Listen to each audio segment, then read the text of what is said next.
అందరికీ నమస్కారం. సంక్రాంతికి వస్తున్నాం సినిమాకి ఎంతో ప్రేమగా తీసుకువెళ్లి భార్య పిల్లల్ని ఇంటికి తీసుకొచ్చాక భార్యని చంపేసి కుక్కర్లో ఉడకబెట్టి ఆ పొడి కింద చేసి చంపేశాడట. అసలు ఆ దుర్మార్గుడు ఎందుకు అలా చేశాడు ఏంటా కదా అనేది పూర్తిగా తెలుసుకుందాం. అంత ప్రేమగా సినిమాకి తీసుకెళ్లి ఇంటికి తీసుకొచ్చాక చంపేయడం ఏంటి అన్న పూర్తి వివరాలు అయితే మీకు ఈ వీడియోలో పూర్తిగా తెలుసుకుంటారు. మీరు లేట్ చేయకుండా అయితే వీడియోని సబ్స్క్రైబ్ చేసుకోండి, అలాగే లైక్ చేయడం అయితే మర్చిపోకండి. ఇంకెందుకు ఆలస్యం, వీడియోలోకి వెళ్ళిపోదాం.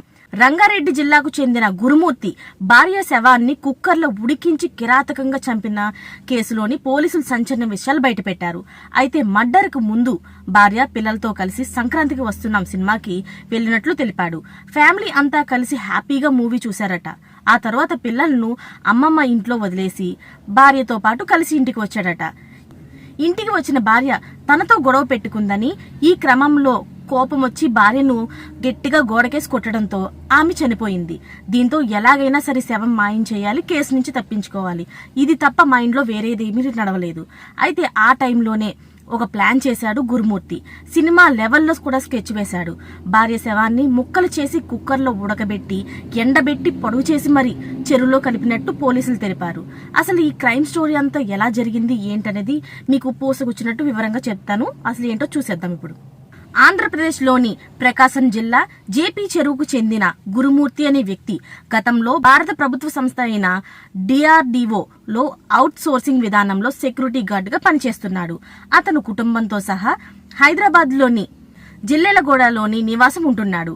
ఉద్యోగరీత్యా హైదరాబాద్ లో ఉంటుండగా వీరికి 2 పిల్లలు, అలాగే బంధువులు, కుటుంబ సభ్యులతో ఎంతో అన్యోన్యంగా కనిపించే ఈ కుటుంబంలో అనుమానాలు, విషబీజాలు నాటుకున్నాయి. అవే క్రమంగా పెరిగి పెద్దవై ఈ కుటుంబాన్ని తీరని విషాదం వైపు నడిపించాయి. అంతా బాగుంటున్న తరుణంలో ఈ నెల 13 నుంచి గురుమూర్తి భార్య మాధవి, తనకు 35 సంవత్సరాలు, కనిపించకుండా పోయింది. ఎంత వెతికినా దొరకడం లేదు. దాంతో ఇంటి దగ్గర నుంచి ఆమె తల్లిదండ్రులు కంగారుగా సిటీకి వచ్చారు. తన కూతురు ఎటు వెళ్లిపోయిందో తెలుసుకోవాలని శతవిధాలా ప్రయత్నించారు. ఎంత వెతికినా ఏం చేసినా ఆమె ఆచూకైతే దొరకలేదు. దాంతో రాచకొండ పోలీస్ కమిషనరేట్ పరిధిలోని మీర్పేట్ పోలీసుల్ని ఆశ్రయించారు.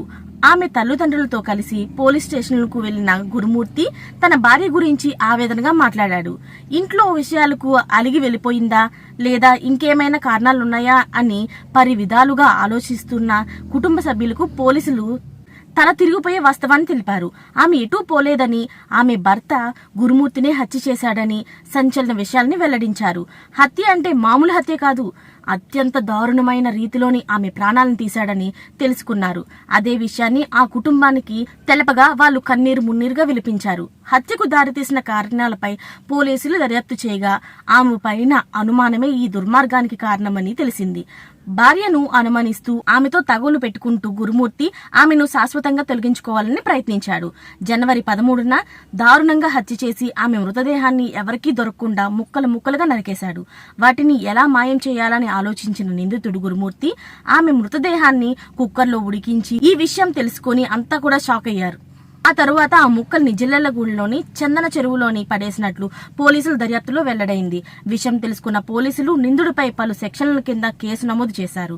తన భార్యను చంపడానికి ముందు హత్య చేసేందుకు పక్కా ప్రణాళిక రచించుకున్న గురుమూర్తి ముందుగా ఇంట్లో కుక్కను చంపినట్లు తేలింది. కుక్కను హతమార్చిన విధంగానే పక్కా ప్లాన్ తో భార్యను దారుణంగా చంపేసి కిరాతకంగా కుక్కర్లో ఉడికించి చెరువులో పడేసినట్లు తేల్చారు. ఇలాంటి కిరాతకులకు ఎలాంటి శిక్ష వేయాలి అనేది ప్రభుత్వమే నిర్ణయించాలి. మరి ఇలాంటి లేటెస్ట్ అప్డేట్స్ కోసం ఛానల్ ని సబ్స్క్రైబ్ చేసుకోండి. Thanks for watching friends.